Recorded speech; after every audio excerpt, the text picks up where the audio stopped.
नमस्कार जैन दोस्तों, स्वागत है आप सभी का आपके अपने YouTube चैनल अभय स्टॉक पर। मैं हूं आप सभी के साथ अभय यादव। साथियों, अगर आप भी ओला, उबर या किसी भी कैब सर्विस का इस्तेमाल करते हैं तो ये खबर आप लोगों के लिए बहुत ही इंपॉर्टेंट होने वाली है। साथियों, इसमें सरकार ने ओला, उबर वालों को जो है मतलब जितनी भी ऐसी कंपनियां हैं उनको कुछ नई नियम के तहत कुछ अनुमति ज्यादा दे दी है, जिसके वजह से वो अब आपसे कभी 2 गुने तक के भाड़े को जो है कि वसूल सकेंगे जितनी दूरी होती थी। आइए इन सारी चीजों को इस वीडियो के माध्यम से अच्छे तरीके से समझते हैं। बाकी अगर आप चैनल पर नए हैं तो चैनल को सब्सक्राइब कर दीजिएगा, क्योंकि मैं ये बार बार डाटा आप लोग को दिखा के चला जाता हूं, लेकिन आप लोगों पर मतलब थोड़ा सा भी प्रभाव नहीं पड़ता है कि जो ये 91% आप लोग अनसब्सक्राइब लोग मेरी वीडियोस देखते हैं। आप लोग प्लीज सब्सक्राइब कर लीजिए ताकि हमारी फैमिली थोड़ा और बड़ी हो और हमारी वीडियोस और भी दोस्तों के पास पहुंचे। चलिए स्टार्ट करते हैं और देखते हैं पूरी जानकारी को। साथियों, यहाँ पर आप देख सकते हैं कि ये इंडिया टुडे की जो है कि खबर है। इसमें लिखा गया है कि Ola Uber gets government okay for surge pricing can charge double the base of fare, यानी कि जो आधार यानी कि जितना जो भाड़ा है उससे डबल का वो पेमेंट कर सकते हैं। मान लीजिए कि अगर कहीं का भाड़ा 50 रुपए है तो वो 100 रुपए उसका जो है कि भाड़ा आपसे वसूल सकते हैं। इस तरीके के फीचर्स को जो है कि गवर्नमेंट की तरफ से इसको ओके मिल चुका है कि यानी कि इस पर कोई भी आपत्ति नहीं होगी। इस पर जो कानून है वो बनाया जा चुका है, बताया जा चुका है। आइए मैं आपको उसको अच्छे तरीके से यहाँ पर बताता हूं। ये क्या ओपन हो गया, तो देखिए, भारत सरकार ने नए सड़क परिवहन और राजमार्ग मंत्रालय जो MORTH है, इसके द्वारा 1 जुलाई 2025 को घोषित motor vehicle aggregator guidelines MVAG 2025 के तहत ओला, उबर, रैपिडो, इन ड्राइव मतलब इस प्रकार के जितने भी राइड हैंडलिंग प्लेटफॉर्म्स हैं इनके लिए नए नियम पेश किए। इन नियमों का उद्देश्य है कि आपके जो पीक आवर मूल्य निर्धारण यानी कि जो सर्ज प्राइसिंग थी उसको कंट्रोल करना, सवारी रद्दीकरण यानी कि जो पैसेंजर कैंसिल कर देते थे राइड्स, किसी भी कारण से बुक किए और लास्ट मिनट में कैंसिल किए, उसको कंट्रोल करना और उस पर जुर्माना लगाना। साथ ही ड्राइवरों के साथ राजस्व साझा करना, यानी कि आप जो भी राइड ले रहे हैं तो मान लीजिए कि कोई राइडर है वो ओला का राइडर है तो ओला उससे कुछ पैसे चार्ज करती है, तो वो पैसा कैसे डिवाइड हो, यानी कि जो ड्राइवर है और जो ओला कंपनी है इन दोनों के बीच जो कस्टमर है इसका पैसा कितना डिस्ट्रीब्यूट होगा, कितना कितना इसको मिलेगा, कितना इसको मिलेगा, इस चीज को जो है कि रेगुलेट करने के लिए भी यहाँ पर नियम लाया गया है। वहीं साथ में यात्रियों के लिए सुरक्षा और बीमा की भी इसमें जानकारी दी गई है और इसको भी लाया गया है इस कानून के अंतर्गत। साथ ही जो बाइक टैक्सियां थी इनको जो है कि वैधता राज्यों में माननीकरण कर दिया है, यानी कि अब जो बाइक टैक्सियां हैं वो भी लीगल हो चुकी हैं और उनके लिए भी जो है कि नियम यहाँ पर आ चुके हैं। चलिए साथियों आगे बढ़ते हैं। अब आपको बताते हैं कि सर्ज प्राइसिंग नियम यानी कि पीक आवर प्राइसिंग क्या है। तो साथियों, पिछला नियम इसमें क्या था कि उच्च मांग वाले घंटों के दौरान जो राइड हेलिंग प्लेटफॉर्म होते थे वो लोग क्या करते थे कि आधार किराए से 1.5 गुना तक जो है कि ज्यादा पैसा वसूल सकते थे, इतनी उनको अनुमति थी। ये है क्या बेसिकली, देखिए सिंपल चीज हम आपको बताते हैं कि मान लीजिए कि कभी बच्चों से ही मैं रिलेट करता हूं क्योंकि मैं भी अभी स्टूडेंट हूं।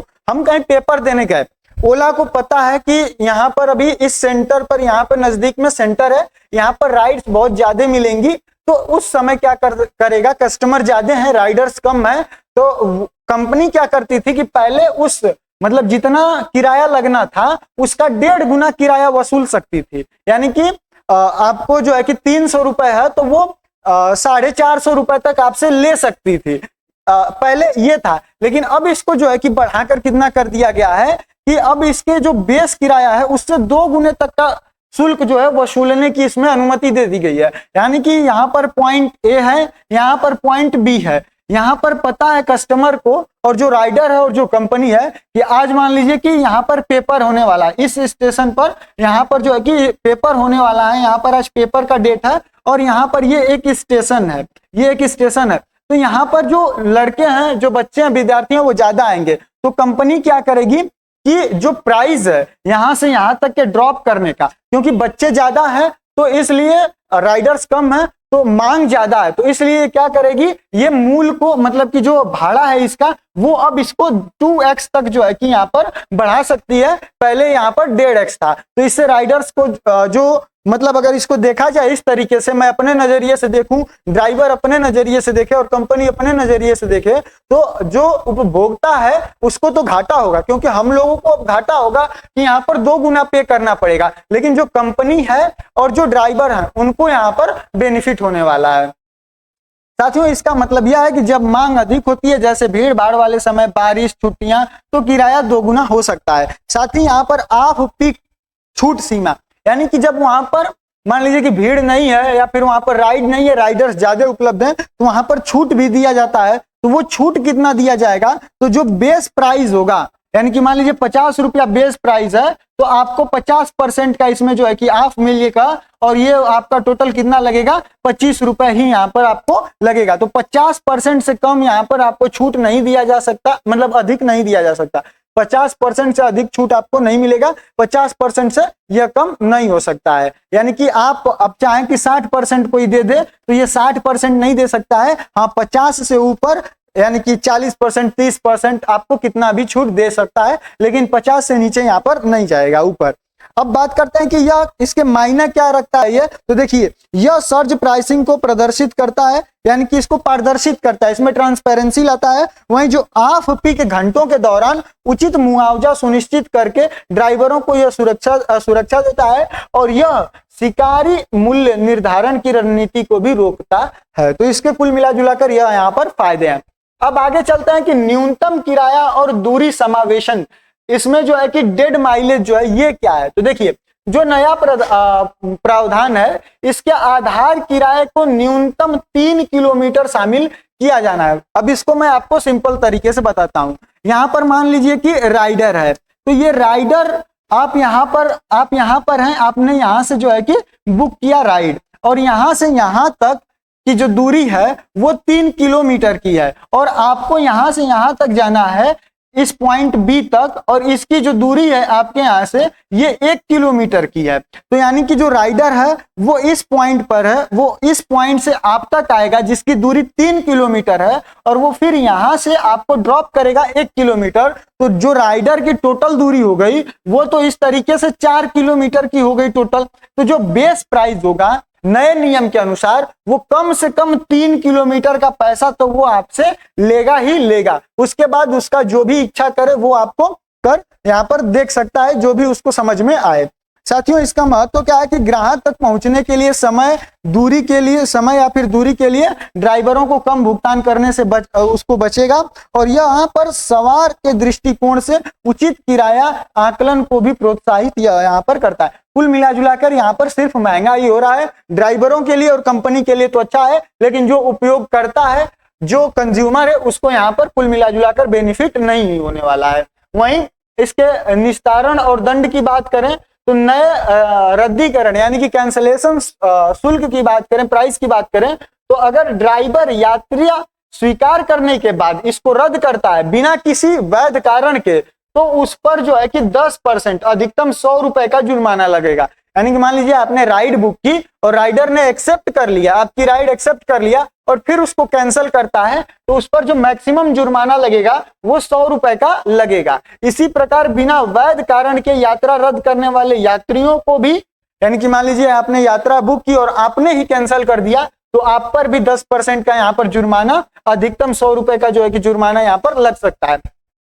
अब इसका अपवाद क्या है कि किन कंडीशंस में आपको जुर्माना नहीं देना होगा, उसकी अगर बात करें यहाँ पर, तो देखिए इसके कुछ पॉइंट्स हैं, जैसे कि ड्राइवर गंतव्य तक जाने से इनकार कर देता है। मान लीजिए आपने जहां तक बुक किया है राइड, वहां तक ड्राइवर जाने से इनकार करता है और उसके बाद आप जो है कि राइड कैंसिल करते हैं, तो आपको कोई भी चार्ज नहीं देना होगा। वहीं अगर ड्राइवर अतिरिक्त पैसा यानी कि अधिक पैसा मांगता है, क्योंकि इस तरीके की चीजें बहुत हो रही है, सोशल मीडिया आप लोग भी यूज करते हैं, आप लोग भी देखते होंगे किस तरीके की वीडियोज आती रहती हैं। तो यहाँ पर अगर वो अधिक पैसा मांग रहा है तो आपको यहाँ पर भी जो है कि आप राइड को कैंसिल कर सकते हैं, कोई भी चार्ज आप पर नहीं लगेगा। वहीं वाहन को सूचीबद्ध से भिन्न, यानी कि मान लीजिए आपने जब कोई कार बुक की, ठीक, मान लीजिए आपने किसकी, कोई भी सुजुकी की कार बुक की, स्विफ्ट डिजायर बुक की, ठीक, और डिजायर की जगह वो लेके आ गया कोई और हुंडई वगैरह कोई कार लेके आ गया, तो आप उस कंडीशन में भी उसको रद्द कर सकते हैं, आप पर कोई चार्ज नहीं लगेगा। साथियों यही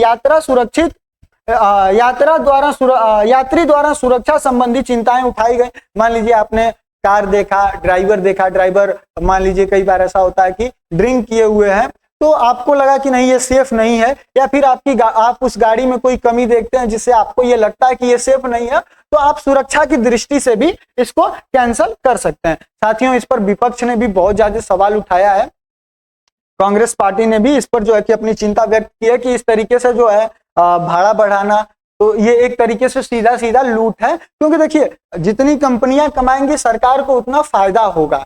ठीक, कुल मिला जुलाकर बात यह है। तो ये लोग इसको जो है कि इनडायरेक्टली बढ़ाकर इसका रेट आपको ही घाटे में डालने वाले हैं, जो कंज्यूमर है वो घाटे में जाने वाला है। मानता हूं मैं ड्राइवर के दृष्टिकोण से सही भी है, लेकिन फिर भी जो उपभोक्ता है अब उससे आप 2 गुने का भाड़ा जो है कि आप उसकी मजबूरी का फायदा उठाकर आप 2 गुने का भाड़ा वसूलें, ये कुछ हद तक मुझको ठीक नहीं लगता है। क्योंकि हम लोग पेपर देने जब भी जाते हैं कम पैसे होते हैं, रहना होता है, खाना होता है, अनजान शहर होता है, और वहां पर आप लोग जो है कि इस चीज का फायदा उठाकर 2 गुना भाड़ा वसूलेंगे, तो ये तो बहुत ही बेकार चीज हो जाएगी। चलिए आगे बढ़ते हैं, इसका उद्देश्य समझते हैं। तो यह अंतिम क्षणों में जो कैंसिलेशन होता है उसकी घटनाओं को कम करने के लिए, वहीं साथ में ड्राइवर यात्रियों के जो व्यवहार होता है महिला सुरक्षा को बढ़ावा देने के लिए, कुल मिला जुलाकर यही जो है कि यहाँ पर है। अब बात करते हैं कि यात्री सुरक्षा और बीमा, यानी कि जो इंश्योरेंस होता है और जो सिक्योरिटी है उससे रिलेटेड कुछ चीजें हैं। तो देखिए यहाँ पर मैंडेटरी सेफ्टी नॉर्म्स, यहाँ पर सभी व्हीकल्स के लिए जीपीएस इनेबल करके इनको स्टेट ट्रांसपोर्ट कंट्रोल रूम से जो है कि कनेक्ट करना, लिंक करना होगा। जितनी भी ये कंपनियों से जुड़े हुए व्हीकल्स हैं इन सभी में जीपीएस इनेबल करना होगा, और इन सभी को जो स्टेट ट्रांसपोर्ट कंट्रोल रूम है वहां पर लिंक करना होगा। इसमें आपको जो भी कार होगी, जो भी गाड़ियां होंगी, उसमें एक पैनिक बटन वहां पर लगाना होगा व्हीकल में। वहीं बैकग्राउंड वेरिफिकेशन करना होगा ड्राइवर का, और साथ में ड्राइवर की ट्रेनिंग, रोड सेफ्टी और पैसेंजर कंडक्ट करने की चीजों को भी ध्यान देना होगा। साथ ही ऐप सपोर्ट पर रीजनल लैंग्वेज, जो वहां की रीजनल लैंग्वेज है उसका भी जो है कि ऐप पर सपोर्ट देना होगा। पता चला हम लोग चले गए साउथ में, केरल में, वहां वो लोग साउथ की भाषा बोल रहे हैं, हमको समझ ही नहीं आ रहा है, या फिर यहाँ का कोई पैसेंजर है उसको जो है कि दिक्कत हो रहा है, किसी और भाषा में बात कर रहा है, आप स्टाफ हायर कर दिए साउथ का, वो यहाँ पर ट्रेवल कर रहा है, आप अपने ऐप पर जब कॉल लगाए तो वो उठाया साउथ का स्टाफ और आपसे इंग्लिश में बात कर रहा है। यहाँ के लोगों को इंग्लिश, मान लीजिए जो बुक किया उसको इंग्लिश नहीं आती हो, तब तो दिक्कत हो जाएगी। तो इसलिए वहाँ की जो रीजनल लैंग्वेज होगी उसमें वहां पर ऐप सपोर्ट रखना होगा। साथियों इसमें इंश्योरेंस कवर भी दिया गया है, जो कंपनी द्वारा दिया जाएगा। जो पैसेंजर होगा उसके लिए 5 लाख रुपए, और जो ड्राइवर होगा उसके लिए 10 लाख रुपए एक्सीडेंटल इंश्योरेंस जो है यहाँ पर दिया जाएगा। सबका एम क्या है, लक्ष्य यही है कि सेफ्टी इनहेंस हो पैसेंजर की, स्पेशली वुमेन्स की। तो इस तरीके की चीजें जो है यहाँ पर प्रोवाइड करने की सरकार की यहाँ पर नीति है। साथियों अब बाइक टैक्सी का वैधीकरण, यानी कि अब जो बाइक टैक्सी है इसको भी लीगल कर दिया गया है। नया नियम यह है कि राज्य और केंद्र शासित प्रदेश अब MVAG 2025 के तहत बाइक टैक्सियों को वैध और विनियमित कर सकते हैं। रैपिडो, ओला बाइक्स, उबर, मोटो और प्लेटफॉर्म आधिकारिक अनुमति से संचालित हो सकते हैं। और यह मायने क्यों रखता है, क्योंकि यह सस्ती और तेज है, अंतिम मील कनेक्टिविटी प्रदान करती है। मान लीजिए कि कई जगह ऐसी होती है जहां गलियां होती हैं, पतले जगह होते हैं, वहां पर जो है आपकी 4 व्हीलर नहीं पहुंच सकती है, तो ये बाइक जो है वहां पर आसानी से पहुंच जाती है। तो इसके लिए साथ ही अगर कहीं बहुत ज्यादा मतलब भीड़ भाड़ वाला इलाका है, अभी मैं अगर अपने पटना की बात करूं तो पटना में मतलब कभी कभी जब जाम लग जाता है तो घंटों लग जाते हैं गांधी मैदान से आपको NIT या फिर मुसल्लमपुर हाट आने में। तो इस तरीके की चीजें जो है यहाँ पर है। वहीं हजारों दोपहिया वाहन मालिकों को भी रोजगार मिलेगा और इससे आय प्रदान होगी। सुरक्षा और निष्पक्षता के लिए अनौपचारिक सेवाओं का विनिमय के अंतर्गत इसमें लाया जाएगा। साथियों अब बात करते हैं कि ये कब तक लागू होगा, इसका टाइमलाइन क्या है। तो साथियों ये सभी स्टेट और यूनियन टेरिटरीज के लिए 3 महीने के अंदर यानी कि 1 अक्टूबर तक जो है 2025 तक इसको एडॉप्ट करने और इसके रूल्स को सभी को बताने और इसको लागू करने का टाइमलाइन दिया गया है। States are allowed to make guidelines more strict, मतलब कि राज्यों को इसकी गाइडलाइंस को और भी कड़ा बनाने की अनुमति दी गई है, लेकिन इसको जो है कि डाइल्यूट यानी कि इसको कम नहीं कर सकते हैं, इसमें किसी भी प्रकार की छूट नहीं दे सकते हैं। अगर एग्जाम्पल के तौर पर देखें तो महाराष्ट्र में ये पहले से ही जो है कि चालू कर दिया गया है जून 2025 से ही। साथियों उम्मीद करता हूं सारी चीजें आप लोगों को अच्छे तरीके से समझ में आई। आपकी अपनी क्या राय कमेंट सेक्शन में जरूर बताइएगा। वीडियो को ज्यादा से ज्यादा दोस्तों तक शेयर करिए, हमारे चैनल को और भी दोस्तों से जोड़िए और हमारी फैमिली को बड़ा करने में हमारी सहायता करिए। बाकी हम मिलते हैं अगले वीडियो में, तब तक के लिए जय हिंद जय भारत।